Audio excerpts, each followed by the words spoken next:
Good morning, friends and family of YouTube. I just wanted to give you guys a quick update of what's going on. Life has been so busy.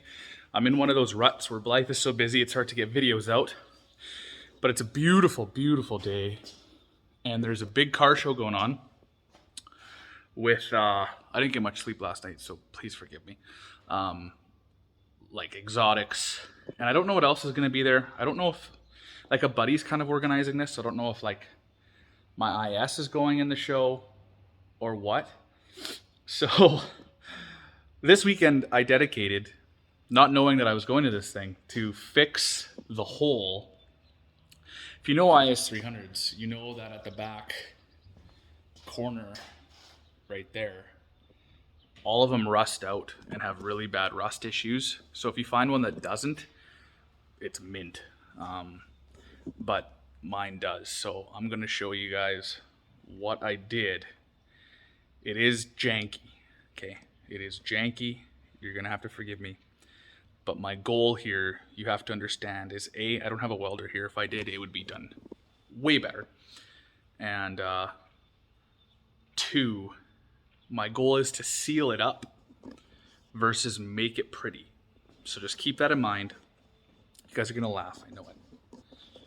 But so that's what I did. Some of you guys are probably gonna already know exactly what I did.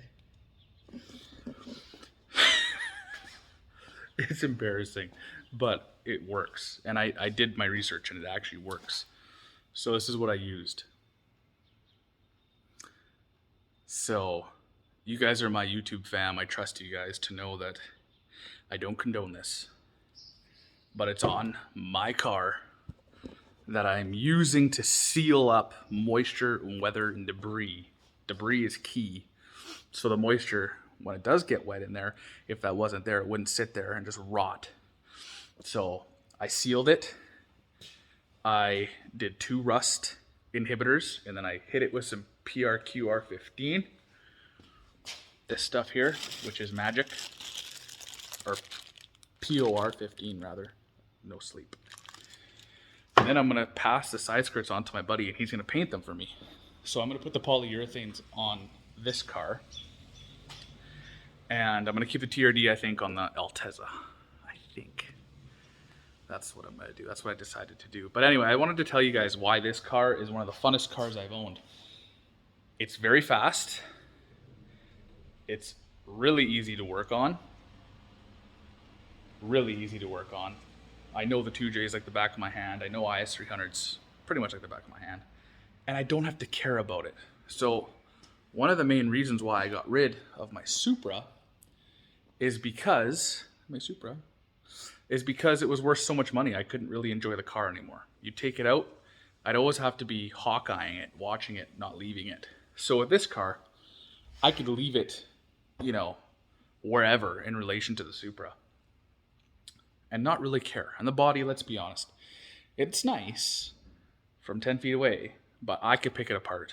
And it definitely needs to be perfected. And that's kind of what I'm slowly working at, because I really don't care. And I really like how I don't really have to care. But anyway, that's the reason why the IS300 is one of the funnest cars I've owned. It looks really good. It looks really good. And it's come a long way. And everyone says that. Like, holy cow, this thing's come a long way. My phone's going to die here soon, so I'm going to charge it and talk to you guys. All right. We're back, baby. So yeah, that's one of the reasons why the IS300 has been the funnest car I've owned. There's actually quite a bit of stuff on the way for this. So stay tuned. I am going to order the front conversion kit to put Supra 4-pots or LS400 4-pots on the front. So it'll have big brakes. And what else? I got some nice OEM black housing headlights for it coming. And the side skirts. So the side skirts are polyurethane, so they're not going to break or anything. And they're the OEM ones are fiberglass. Look at the hood struts. Like, that's awesome. Just cleaned it up. So I'm going to show you guys one more time. So it didn't turn out terrible, but it's definitely not do this and leave it And I don't recommend, if you don't have side skirts, don't do this. I have side skirts, so it's all going to be pretty. And it's going to be taken care of. It's going to be sealed up and painted. So the boy should be here any minute though. So I'm going to finish up just putting the POR 15 on the back, because then I have to test fit these. I actually already test fitted them and they fit good. The only crappy thing is they did all the holes on the bottom, which is good. That's what you want to see. But they didn't do the holes where it connects in the fender, which are the ones that matter, because that's, once they're in the fender, you can align all the holes and screw them in. So I don't know why they did that. Don't know why they did that. But I just wanted to give you guys an update. I haven't done a video in a minute. But that's all I have for you guys today. And as always, I hope you enjoyed the video. If you did, hit that like button and subscribe. All right, everybody. Peace.